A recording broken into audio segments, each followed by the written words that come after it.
নমস্কার বন্ধুরা, পাঠশালা প্যালেস গল্পের আসরে সবাইকে স্বাগত।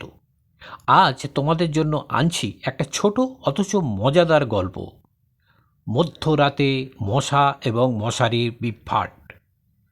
এখানে প্রধান চরিত্রে অমিত, যে শান্তিতে ঘুমানোর চেষ্টা করে, আর মশা মানে কালটু, যার একমাত্র লক্ষ্য অমিতের কানের কাছে গান গাওয়া। তাহলে চলো সরাসরি গল্পে প্রবেশ করি। রাত এখন 2:30। পুরো পাড়া নিস্তব্ধ। অমিত সবেমাত্র গভীর ঘুমে তলিয়ে গেছে। এমন সময় কানের কাছে শুরু হলো সেই বিভীষিকাময় সুর।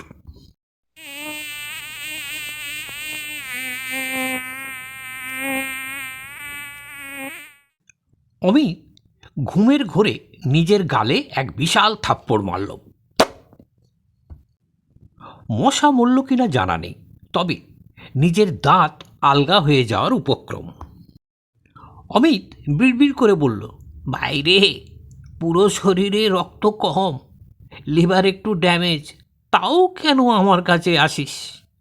পাশে তো মেজদা শুয়ে আছে, কুস্তিগির মানুষ, কত টাটকা রক্ত।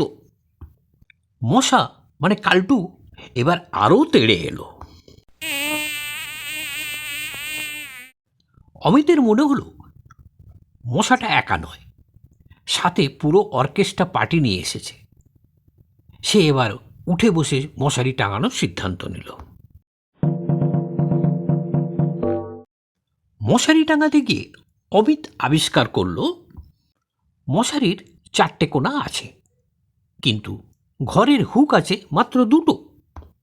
দেখল মশারির এক কোণায় এমন এক ফুটো যেখান দিয়ে একটা ছোটোখাটো ড্রোন ঢুকে যেতে পারে।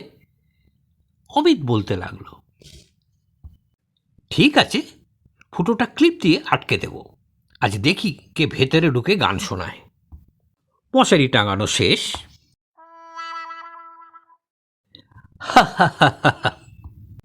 এবার অমিত বিজয়ের হাসি হেসে মশারির ভেতরে ঢুকল, কিন্তু 5 মিনিট যেতে না যেতেই আবার সেই চেনা আওয়াজ।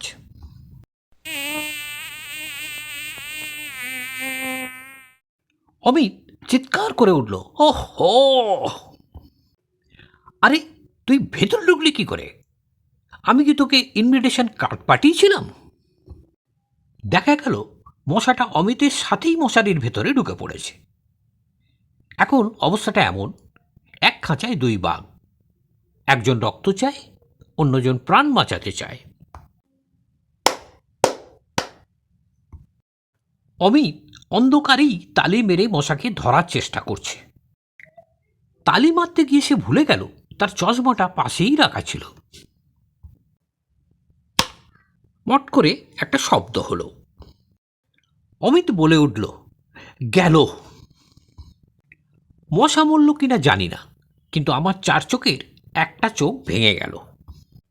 ঠিক সেই মুহূর্তে লাইট জ্বালাতেই অমিত দেখল মশাটা দেয়ালে খুব আয়েশ করে বসে আছে। ওর পেট লাল হয়ে ফুলে আছে, স্পষ্ট দেখা যাচ্ছে সেটা অমিতের এই পজিটিভ রক্ত। অমিত বলতে লাগলো, বেয়াদব, আমার রক্ত দিয়ে ডিনার করে এখন ডুগডুগি বাজাচ্ছিস? অমিত হাতের কাছে থাকা একটা মোটা ম্যাগাজিন নিয়ে ঝাঁপিয়ে পড়ল। দেয়ালে মশাটার চিহ্ন রয়ে গেল, কিন্তু সাথে সাথে দেয়ালে চুনকামও খসে পড়ল। অমিত হাঁপাতে হাঁপাতে ভাবল, যাক শান্তি। কিন্তু ঠিক তখনই জানলার বাইরে থেকে আর একটা মশার আওয়াজ ভেসে এলো।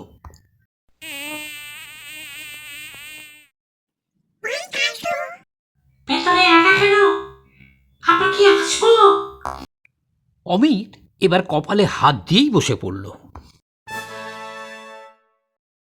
তাহলে বন্ধুরা, এই গল্পটা থেকে কি শিখলে?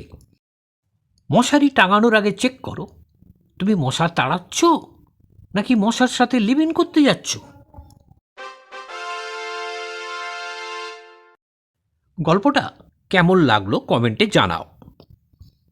ভালো লাগলে লাইক দাও, আর নতুন হলে সাবস্ক্রাইব করে পাশের ঘন্টাটা বাজিয়ে দাও।